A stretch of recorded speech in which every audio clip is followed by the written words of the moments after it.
1960 की एक दस्तखत, 3 नदियां पूरब की, 3 पश्चिम की और 64 सालों से बहता एक ऐसा समझौता जिसे दुनिया का सबसे सफल जल बंटवारा माना गया। लेकिन आज उसी जल संधि पर वक्त की धूल नहीं बल्कि रणनीतिक बदलाव की नई इबारत लिखी जा रही। भारत ने पाकिस्तान को स्पष्ट संदेश दे दिया है कि 6 दशक पुराना यह ढांचा अब वर्तमान प्राथमिकताओं, जनसांख्यिकी और सुरक्षा स्थितियों के अनुकूल नहीं रहा। बिना किसी औपचारिकता के सीधे मुद्दे की गहराई में उतरे तो सवाल यह नहीं कि भारत क्या चाहता है, सवाल यह है कि 1960 का सिंधु जल समझौता आखिर किस मोड़ पर आकर अटक गया है और भारत इसमें संशोधन के लिए क्यों अड़ गया है। बात की जड़ें समझने के लिए इतिहास के पन्नों में जाना होगा। 19 सितंबर 1960 को कराची में भारत के तत्कालीन प्रधानमंत्री जवाहरलाल नेहरू और पाकिस्तान के राष्ट्रपति अयूब खान के बीच विश्व बैंक की मध्यस्थता में सिंधु जल समझौते पर हस्ताक्षर हुए थे। 9 सालों की लंबी बातचीत के बाद तय हुए इस फॉर्मूले के तहत 6 नदियों को 2 हिस्सों में बांटा गया।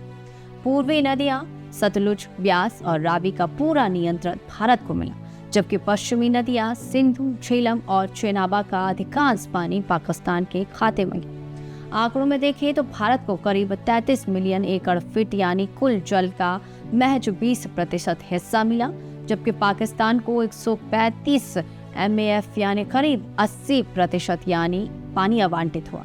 भारत को पश्चिमी नदियों के पानी पर बिना उसका बहाव रोके रन ऑफ द रिवर पनबिजली परियोजनाएं बनाने की अनुमति दी गई थी, लेकिन यहीं से मतभेदों की शुरुआत।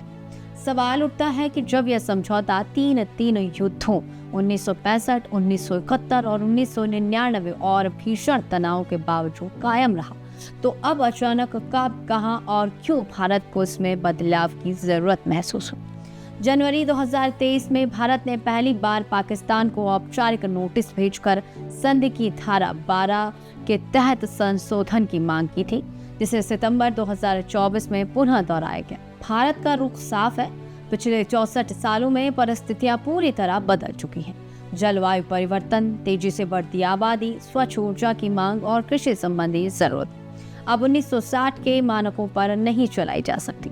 भारत की किशन गंगा और रतले 850 मेगावाट जैसी जल विद्युत परियोजनाओं पर पाकिस्तान ने लगातार अड़ंगे लगाई, जिससे भारत की ऊर्जा सुरक्षा और विकास कार्य बाधित हुए। विवाद का सबसे बड़ा तकनीकी कारण विवाद सुलझाने का ढांचा बना।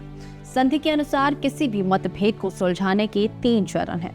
पहले स्थायी सिंधु आयोग, फिर न्यूट्रल एक्सपर्ट और अंत में कोर्ट ऑफ आर्बिट्रेशन। जब भारत ने किशन गंगा और रतले परियोजना पर काम शुरू किया तो पाकिस्तान ने पहले न्यूट्रल एक्सपर्ट की मांग की और फिर अचानक अपना फैसला बदलकर सीधे कोर्ट ऑफ आर्बिट्रेशन जाने की जिद पकड़ी।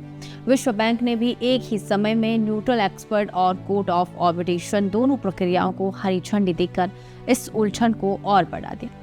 भारत का स्पष्ट मानना है कि एक ही मुद्दे पर 2 समानांतर प्रणालियों विरोधाभासी फैसले दे सकती, जो संधि की मूल भावना के खिलाफ है। भारत ने पाकिस्तान के कानूनी रवैये को उसकी हठ धर्मिता करार दिया है। रणनीतिक पहलू को समझे तो भारत का कड़ा रुख केवल पानी के बंटवारे तक सीमित नहीं है, बल्कि इसका सीधा संबंध राष्ट्रीय सुरक्षा से है। सीमा पार आतंकवाद पर भारत का रुख सदैव स्पष्ट है। खून और पानी एक साथ नहीं बह सकते।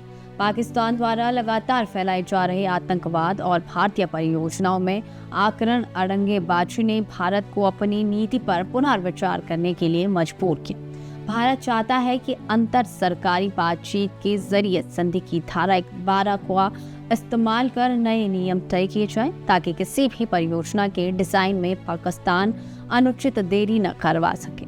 अब आगे क्या होगा और यह मामला किस दिशा में जाएगा?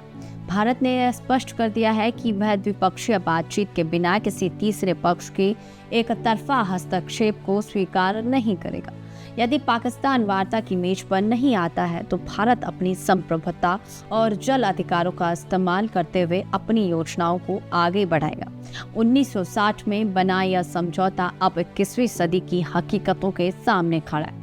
भारत का यह कदम किसी समझौते को तोड़ने का प्रयास नहीं है, बल्कि उसे समय के अनुकूल, पारदर्शी और न्याय संगत बनाने की एक ठोस पहल है। जो यह तय करेगी कि आने वाले दशकों में दक्षिण एशिया की नदियों की सियासत किस रुख बहेगी। तो चलिए फिलहाल के लिए बस इतना ही। बने रहे उत्तर भारत लाइव के डिजिटल प्लेटफॉर्म के साथ और आपकी क्या राय है कमेंट बॉक्स में बेबाकी से साझा करें।